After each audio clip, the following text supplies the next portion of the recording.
Hey everyone, Mike Hidalgo here. Thank you for joining us on another FCP Euro DIY. Today we're going to be working on our 99 Carrera 911.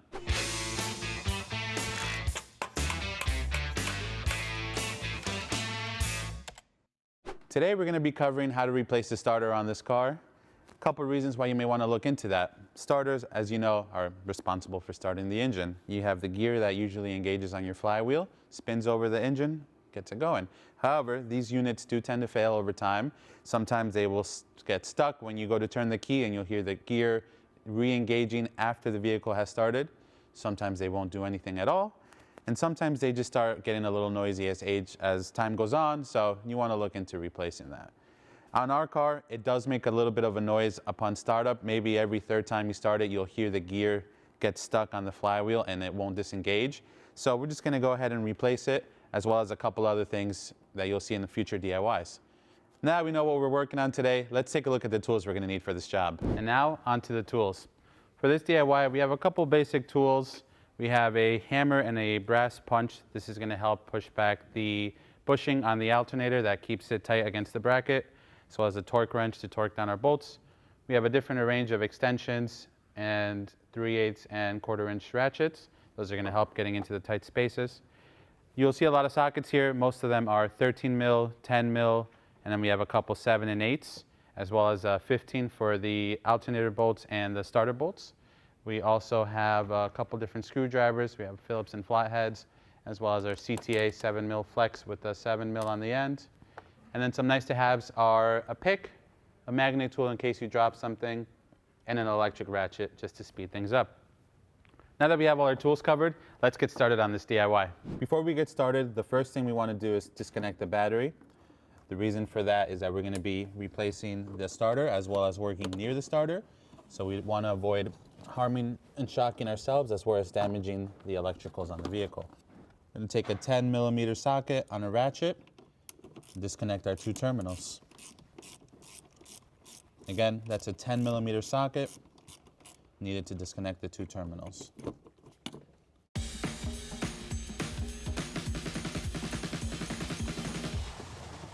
First day on the job.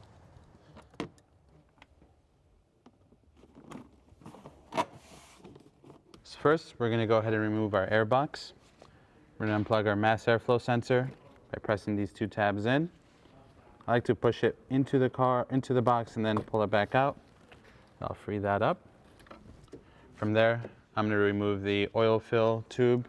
This just pops up and out of the way, just like that. Next, I'm going to remove this hose clamp that connects the intake boot to the throttle body. You can use a flathead screwdriver. I'm using an 8 millimeter socket on a ratchet. And then from there, you want to remove the 13 millimeter bolt that holds the whole box to the engine bay. From there, we can go ahead and give the intake boot a gentle tug and separate that. Then we're going to pull the airbox out and remove the mass airflow sensor wire from the little connecting clip that holds it in place.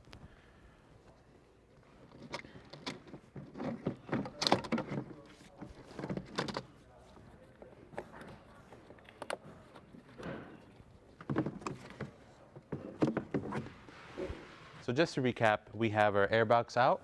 We also have our expansion tank out. Stay tuned for an expansion tank replacement video on that. It's also helpful to see what we're doing in here with the tank being removed and get our cameras in here. So not a necessary step for this job, but it makes life a little bit easier. So to proceed, we're going to go ahead and start by taking off our throttle body. First things first is we're going to remove our throttle cable. This is a 99-year car, so it's got a throttle cable and it's not electric like the newer cars are. So if you're doing this on a 2000, 2001 or newer vehicle, it's just going to be an electrical plug. We're going to actuate the throttle all the way back, and then we can go ahead and pull the end of the cable out and slide it off to the side, and that disconnects that. Next, we're going to go ahead and remove our electrical plug here that connects to the TPS. Similar to the ignition coils, if you saw that video, you want to simply press on that tab until it clicks off and pull the connector out of the way. Now, if you'd like, you can take some painter's tape and label this if you're going to be going further in depth than just this removal. These plugs are kind of all different, so it's going to be a little hard to mix them up, but it can't hurt. You'll probably see us doing that as we proceed as we proceed. From there, you want to focus on taking out, we have 5 10mm bolts. We're going to remove those. This is just a bracket that helps support it, so we can get this out of the way and work on disconnecting the next plug as well as this hose. Using a 10mm socket and an extension, I'll start with this one right here.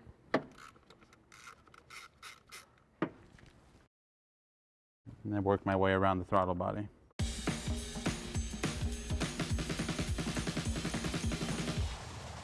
You want to do this top right one before you do the top left one, just to give yourself some mobility on this hose, so you don't have to flex it too much.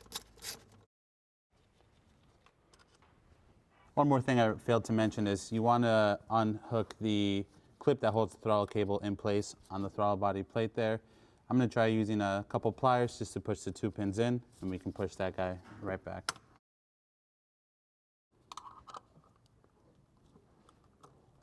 There we go. Flathead. Use a flathead. Now we're going to go ahead and disconnect the sensor. You want to push on this metal tab. It'll disengage it and pull it off. And last, we have this hose that goes to the throttle body. I'm going to use some pliers to undo the clamps and pull that off. Just like that. Pull this hose off. And our throttle body is free. Set this to the side. Next, we're going to go ahead and remove this air oil separator line that goes to the plenum here. There's going to be a ridge portion on the top and the bottom. We're going to go ahead and squeeze on both of them and try to remove it without breaking it. Of course, we're going to be replacing this on this car, so we're not too worried if we do. If you're not replacing this line, be very gentle with these, as the plastic becomes brittle over time and you can risk cracking it.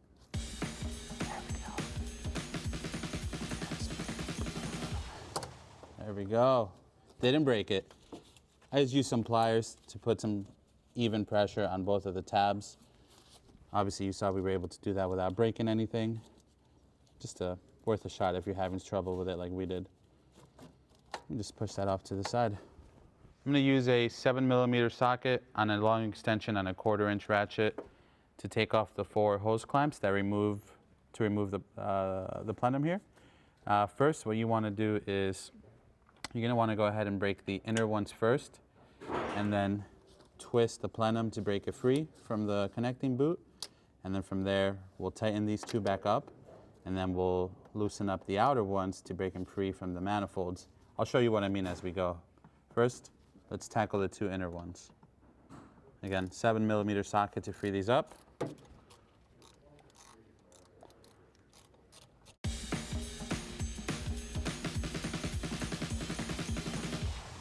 All right, now that the 2 inner clamps are loose, let's go ahead and break this free by spinning it just like that. Awesome. Now that those are free, we're gonna go ahead and tighten them back up. And now we're gonna go ahead and loosen the outer clamps. Now that we've loosened the outer clamps, we can go ahead and do the same thing we did before. Break that baby free. From here, I'm gonna loosen up the inner clamps again, leaving the outer ones loose, and we're going to work on pulling this baby out of here.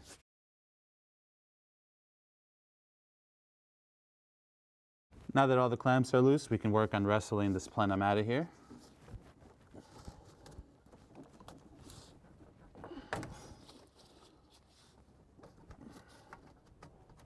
Just like that. Bam, baby. Now we're going to go ahead and remove this boot connector on this end from the plenum. Just careful when you pull it off. There is a vacuum line that runs to it, which I'll show you as soon as we get this off here. So you can see it right here where it pokes through at the end of the screwdriver. So don't forget about that when you're putting this back together. Just going to go ahead and push it through, just like that. Here's the feed for it. And then this is on the left side of the engine, on the driver's side. And then same thing on this right side, just be careful, this one also has a vacuum line going to it in the same spot as the other one. Pull it off, you can see it right here. Just gonna go ahead and push it through. There we go. Same thing, here's the feed for the one on the right side. Now the inner part of the plenum is going to come out the same way the front one did. Again, these are going to be a 7mm socket or a Phillips head screwdriver if you can get that in there. We're going to clock these a little better when we go to reinstall them. Flex that didn't work. Huh? The flex ones? Nah. What? Can't get them in here. Look at the angle. No.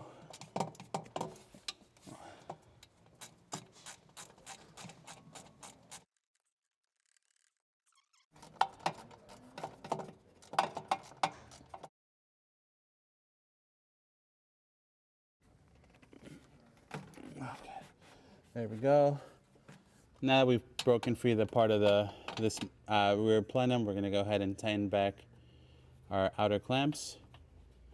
I'm using the CTA Flex 7mm tool. Makes it a little bit easier to get in here in tight spots. Now I'm going to go ahead and loosen up the 2 outer clamps and repeat the same step. Just careful, there is something connected to the back of this plenum. You don't want to damage it upon spinning it free.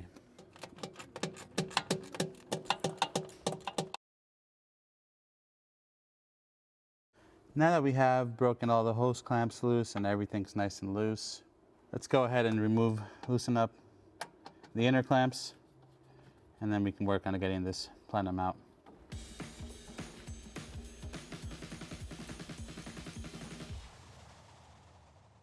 Now we're going to go ahead and remove these 2 8mm bolts that are here on the top of the intake manifold, so we can have some more wiggle room to get this alternator out. That'll let us move this solenoid out of the way. So again, 8mm socket to take these off.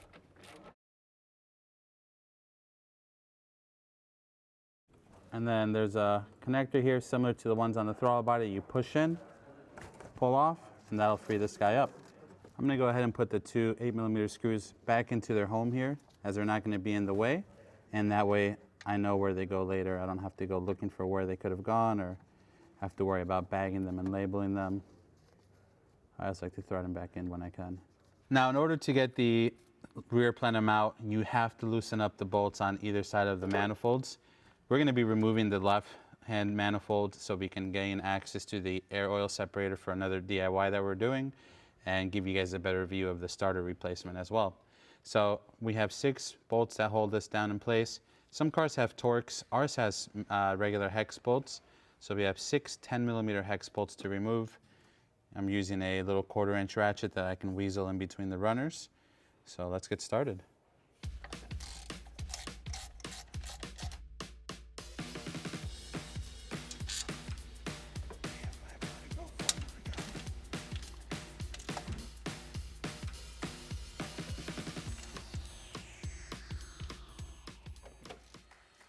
That was kind of loose. In order to get the intake plenum out, you don't need to remove all the bolts on the left-hand intake manifold, but you do have to loosen them all. So in this case, you can loosen them all a little bit, and then you have enough room to get some play out of the manifold and remove that plenum. We're going to go ahead and remove all the bolts, as we're going to remove the whole manifold itself for another video. Again, however, all you have to do is loosen them up, and then you can get it out of the way. Now we've got the intake manifold bolts loosened, we're going to go ahead and remove the middle plenum. That's going to give us enough room to slide this out.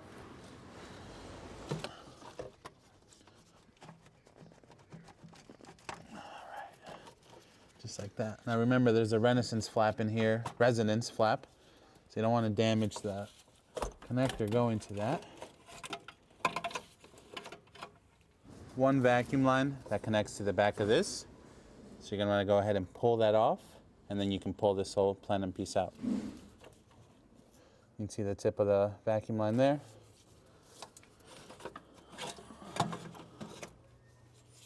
And for a better view, here's where that vacuum line was plugged into. It's a resonance flap right in there. Now to get to the air oil separator, we're going to go ahead and remove the manifold fully. Everything that should be connected to it is disconnected. All our 6 bolts are out.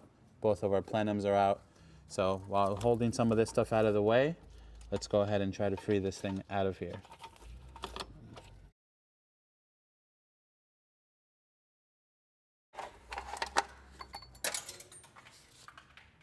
That's really easy. What's that?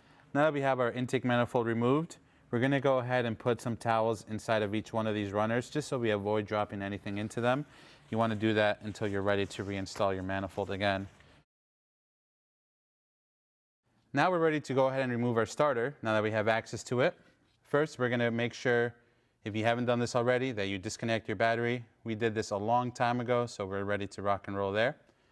To start, we're going to remove the 2 wires that go onto the starter solenoid. The top one is going to be a 10 millimeter, which we're going to start with first. So let's get that one off. Again, this is a 10 millimeter socket. All right, keep that to the side. We're going to need that again. If you'd like, you can go ahead and pull that off. This is what it looks like. Can only go in one way, so pretty hard to mess up. Next, we're going to remove the lower nut that holds our bigger cable on. This is going to be a 13 millimeter. Make sure you grab your nut, as well as the lock washer on here.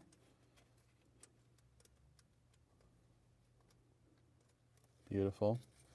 And then this can come off. Now that we've removed our top wire from this, we got to pull back this rubber boot so we can access the one that's under here.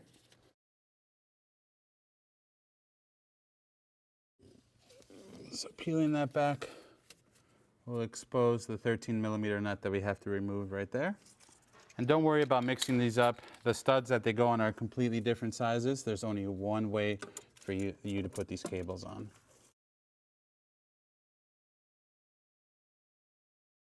Now we've removed that 13 millimeter nut, we can just pull this cable off.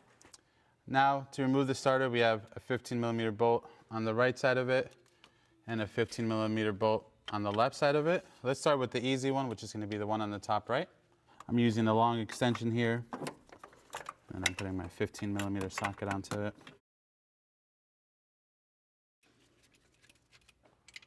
Okay, and now for the bottom 15 mil, I'm actually going to go ahead and feed it all the way through where the alternator / idler pulley would be sitting, so it'd be right beneath it. And we're just going to go across the whole engine bay with a couple extensions.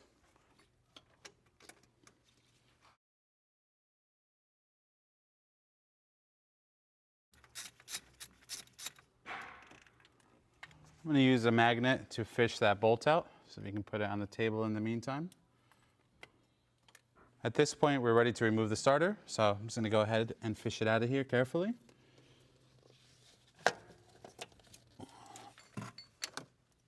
I don't know if you can catch that, but this starter is not that old. Someone's been in here, as this is a February 5th of 2016 manufacturing date. So a little weird that it was getting stuck, but could have been made on a Friday. Doesn't matter, we're going to replace it. Before we go ahead and install our new one, if you can see there's a ton of debris in there that we missed on our first cleanup. I'm just going to shove the vacuum in there for a quick moment, clean that area up. Install of our new starter is going to be the exact opposite of the removal. Obviously, we're going to insert it and then start our 2 15 millimeter bolts.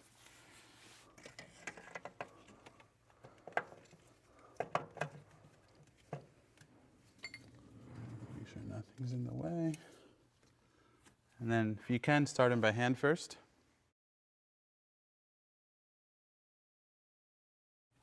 Just lightly snugged up by hand. Go ahead and thread the top one back in,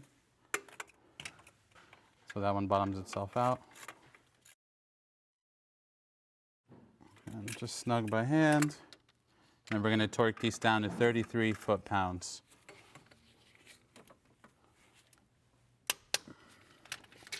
There's one.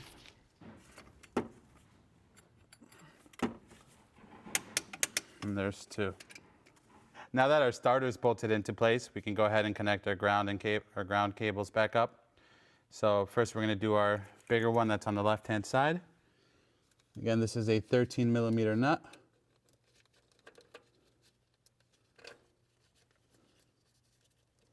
It's hard to see, but this one kind of keys into the body of the starter. It only goes one way.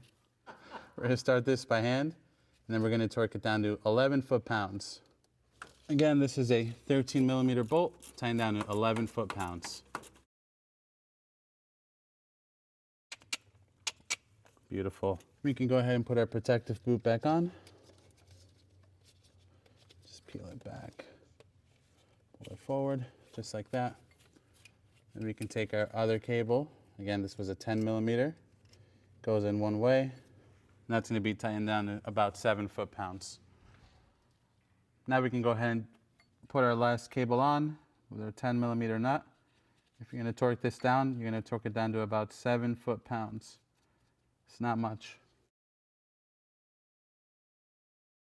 And there you have it. From there, we can go ahead and reinstall the rest of the components, our intake manifold and our plenums. So let's go ahead and get started with that.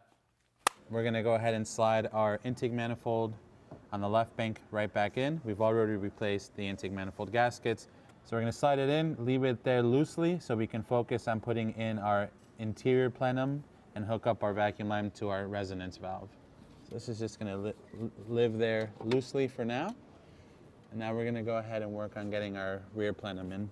I'm going to get our hose clamp just up here off to the side. I'm going to grab this vacuum line and I'm just going to hook it up outside here. This vacuum line goes to the back of the resonance valve, just like that. We're going to go ahead and feed it all the way through without losing our hose clamps. Sorry, GoPro. It's not personal. Now the tricky part is going to be putting the plenum on and making sure we have no leaks on either side. Something like that, my good people. If you're lucky, it'll basically self-install itself. Let's go ahead and get these hose clamps adjusted and we can go ahead and leave them ready for tightening. Now that we have our rear plenum in, we're going to go ahead and leave the hose clamps loose until the manifold's fully bolted on. From there, we're going to go ahead and sneak on our first plenum. You want to remember that these little boot connectors have a port in them for the vacuum line, so you want to make sure you route both vacuum lines into each boot connector. It looks something like that. And then these came in pretty far through. Something like that. And then let's do the same for the left. Here's our left one. Same deal, has a port in there for the vacuum line. So let's get that one situated.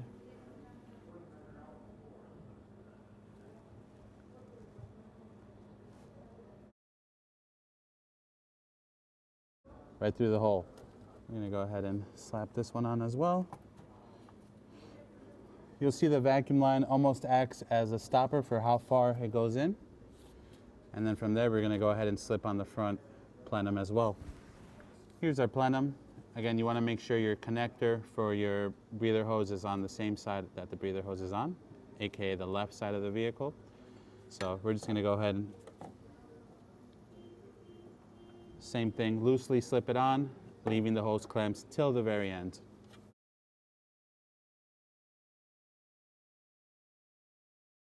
Just something like that. Once we get the manifold bolted down, we'll go ahead and adjust our boots on the ends, make sure that everything's nice and tight, and tighten down the clamps. So first, we're going to go ahead and line up our first intake manifold bolt. Don't forget, this one had an accessory bracket on it. Just going to thread it in a couple threads by hand, just enough so we have enough play.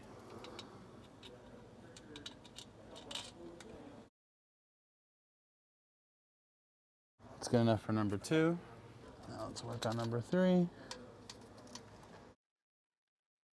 Another one, self-installed.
You want to torque these down to about 7.5 foot-pounds with your 10mm socket. Now your intake manifold's back on, we can go ahead and start wrapping up some of the loose ends up here.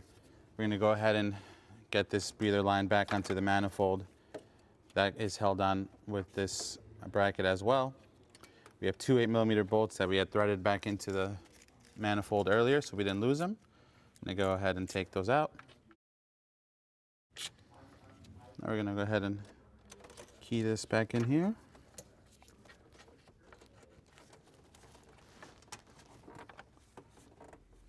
Something like that, along with this bracket. You're going to sit like this.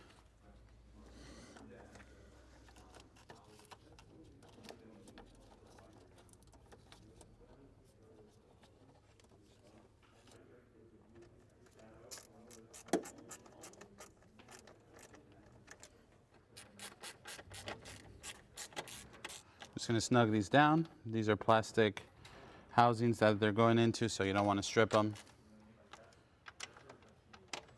Nice and snug. Now we have these two 8mm locked down, we can go ahead and plug in our electrical connector back for that solenoid. This one's over here on the left-hand side. Just going to go ahead and clip it on. Now we can move on to tightening down our hose clamps for the plenums. Now if you remember, we went ahead and just left these plenums on loosely. That way we can put in the manifold and adjust as needed. Now that the manifolds are both bolted down, we can go ahead and tighten them down. I'm routing the clamps up here so that if I have to get back in here again, I can. It'll make life easier to get to them in the future.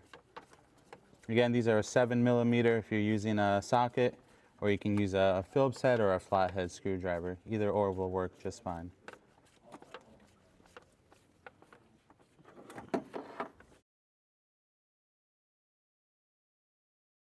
We're going to go ahead and mount the throttle body. I'm going to start with this top left one up here. Just going to thread it in by hand. Next, we're going to do the bottom left bolt.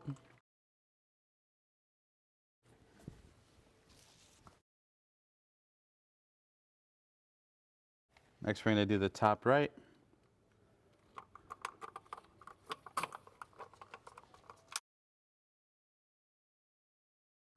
And now our bottom right.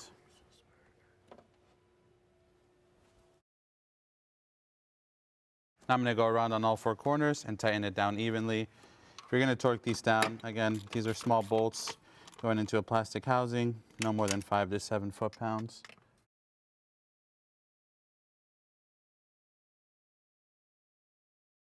And then last, we have our bottom 10mm nut.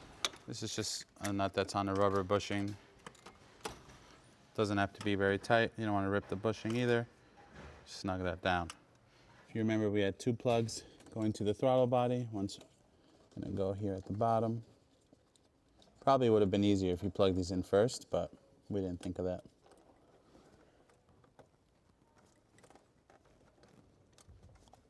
There's one. And then we have the second one in the back. This one was the more tricky one to get to when it was in, but nonetheless, we got it here. You okay? And there's two. Now we have our throttle cable to hook up. I'm just going to pull it out, actuate the throttle all the way back, feed the head in. If it's not coming down all the way like it should, then go ahead and play with the throttle cable in the back. Maybe you need to align it a little bit better. There we go. Now we're going to put our airbox back in. On the bottom, you'll see there's supposed to be two allocating dowels. Ours is missing one, so we're going to go ahead and make sure the one on the right finds its way in. We're going to go ahead and slip it in.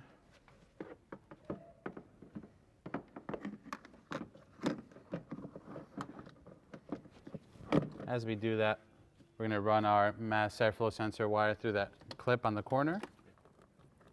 There we go. And we can go ahead and line up our airbox. Make sure we get that dowel in its home down below. There we go. Slip our intake boot on. Now we're going to reinstall our 13mm bolt that holds the box into place.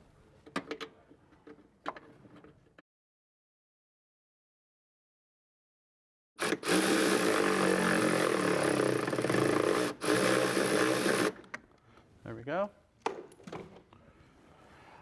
Oil filler tube can be popped back into its home. I'm using an 8mm socket, however you can just use a flathead. And we can pop our air tube back in.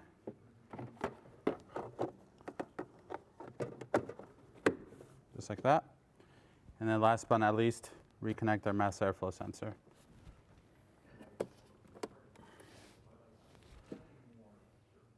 There we have it. And there you have it, my good people. Another DIY complete.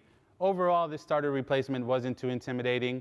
Something to note, we had our manifolds out as we were filming other videos during this job. However, to get this done, essentially all you need to remove is your first intake plenum, and then you have some wiggle room to get into the starter. A couple extensions, 15mm, 13mm sockets, and a 10, and you can get this job going. Keep in mind the way we snaked our extension through where the alternator would have been sitting, would have been right underneath the right ear of the alternator. So picture that in place while we did this DIY. You're going to be looking at the same thing from your home. If you guys like what you saw in this video, please be sure to give it a thumbs up. If you have any questions or comments on what we did today, leave those in the comment box below. And if you like this DIY and you want to see more like them, please consider subscribing. We make new ones all the time. As always, thank you for watching. We'll catch you on the next one.